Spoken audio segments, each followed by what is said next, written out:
شازادەیەک کە هەمیشە ناوی لەگەڵ کاری خێرخوازیدا بەکاردەهێنرێت. نازناوی دایکی زانست و زانیاری لێنراوە. یەکێک لە گرنگترین زانکۆ عەرەبیەکانی بنیاد ناوە. شازادە فاتیمە ئیسماعیل، دایکی زانست و زانیاری. فاتیمە یەکێکە لە بەناوبانگترین شازادەکانی میسر. بەوە ناسراوە کە خۆشەویستیەکی تایبەتی بۆ زانست و زانیاری و کەلتور هەبووە. زۆرینەی ئەو سامانەشی کە هەی بووە لە پێنە و زانستدا تەرخانی کردووە. ناوی تەواوی فاتیمە کچی خەیدەوی ئیسماعیلە. لە مانگی حوزەیرانی ساڵی 1853 لەدایک بووە.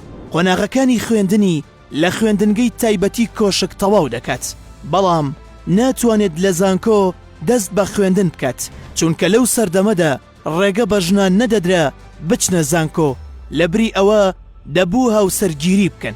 شازادە فاتیمە هاوسەرگیری لەگەڵ محەممەد تۆسۆنی کوڕی سەعید پاشا دەکات کە لەو سەردەمەدا والی میسر بووە، بەڵام هەرزوو هاوسەرەکەی کۆچی دوایی دەکات.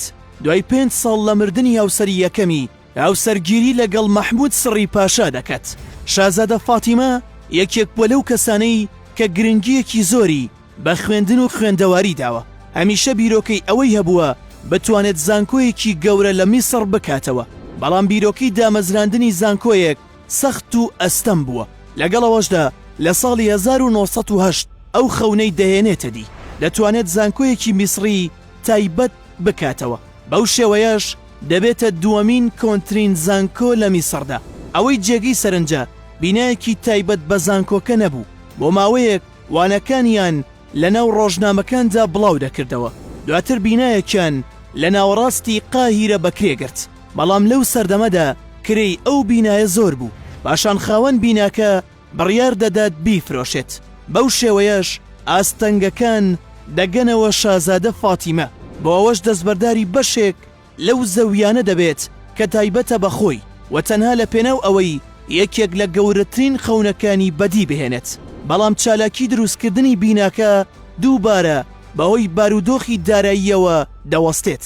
ئەوەش دەبێتە هۆی ئەوەی شازادە بڕیار بدات کە دەستبەرداری خشڵە گرانبەهاکانی ببێت کە بە سامانێکی گەورە و کەلتوری خێزانی عەلەوی دەناسران، بەڵام بەهۆی زۆری نرخەکەی و بەهای خشڵەکانیەوە هیچ کەسێک لە میسر نەیدەتوانی بیان کڕێت. بۆ ئەوەش داوا لە هاوسەرەکەی دەکات کە بیان بات و لە دەرەوەی میسر بیان فرۆشێت و بەو بڕەپارەیەش توانیان کۆلێژی ئاداب تەواو بکەن. دواتر لە ساڵی 1914 بەردی بناغەی زانکۆی قاهیرەدانرا. شازادە لە دوای دروستکردنی زانکۆکە لە کارە خێرخوازیەکانی نەوەستا، تەنانەت لە دوای مردنیشی هێشتا زۆر کەس هەبوون لە ژێر سایی ئەودا ژیانیان دەکرد. یەکێک لە بەناوبانگترین کارەکانیشی بریتی بووە لەوەی تێچووی خوێندنی چەندین منداڵی بێدایک و باوکی گرتە ئەستۆی خۆی. پێشمردنەکەشی لە مانگی تشرینی دووەمی ساڵی 1920 واز لە کۆشکە شاهانەیەکەی دەهێنێت کە لە ئێستادا وەک مۆزەخانەیەکی کوشت و کاڵی لە میسردا دەناسرێت.